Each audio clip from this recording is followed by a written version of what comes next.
नमस्कार विद्यार्थी मित्रों, आमचे YouTube channel science and education corridor यामध्ये आपले सर्वांचे स्वागत।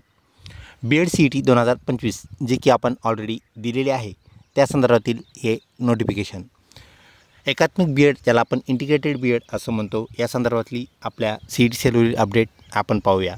यासाठी आपल्याला जावं लागेल CET सेलच्या वेबसाईटवरती, ते म्हणजे cetcell.mahacet.org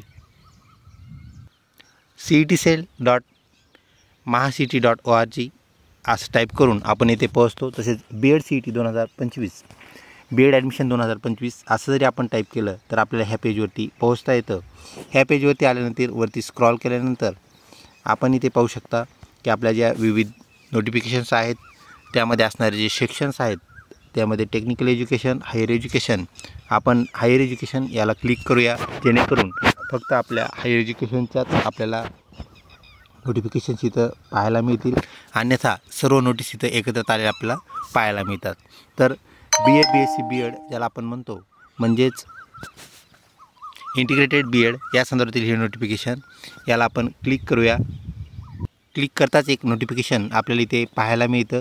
आपण पाहू शकता CET सेलचा लोगो आहे, CET सेलचं कोटेशन, यावरून करेक्ट वेबसाईट पेजवरती आपण आलेलो आहोत।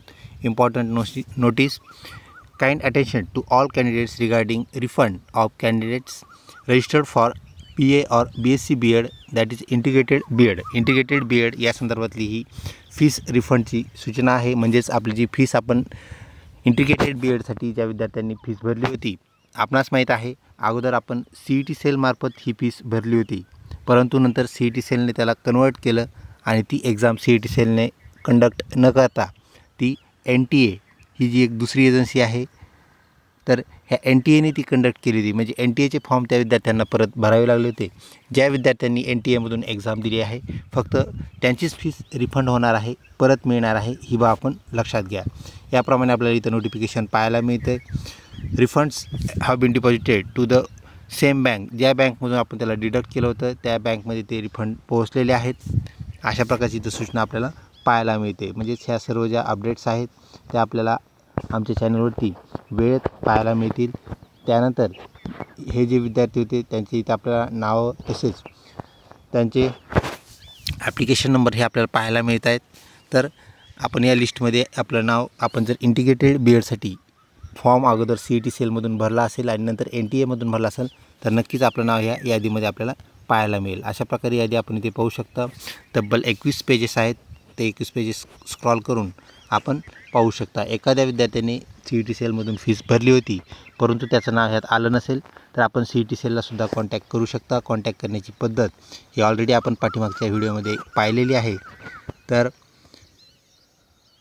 आपल्या CET सेलचे जे रिझल्ट्स आहेत जे की अद्याप आपल्याला पाहणे बाकी आहे, रिझल्टसुद्धा येणे बाकी आहे। अजून CET सेलचा कुठलाही रिझल्ट अलॉट झालेला नाही आहे, परंतु विद्यार्थी मित्रो आपण ऑब्जेक्शन ट्रॅकर चेक केला असेल, आपली आन्सर की आणि क्वेश्चन पेपर पाहिला असेल तर लवकरच त्याचं करेक्शन जे आहे ते करून आपला रिझल्ट कॅल्क्युलेट CET सेल करत आहे आणि तो लवकरच अलॉट होईल। व्हिडिओ आवडला असल्यास नक्कीच लाईक करा, तसेच मित्रपरिवारामध्ये शेअर करण्यास बिलकुल विसरू नका। कुठलीही अडचण असल्यास आपण कमेंट बॉक्समध्ये आम्हाला विचारू शकता। तसेच CET सेलचं जे कॉन्टॅक्ट डिटेल्स आहेत ते आपल्याला इथे सर्वात खालच्या पेजवरती पाहायला मिळतात।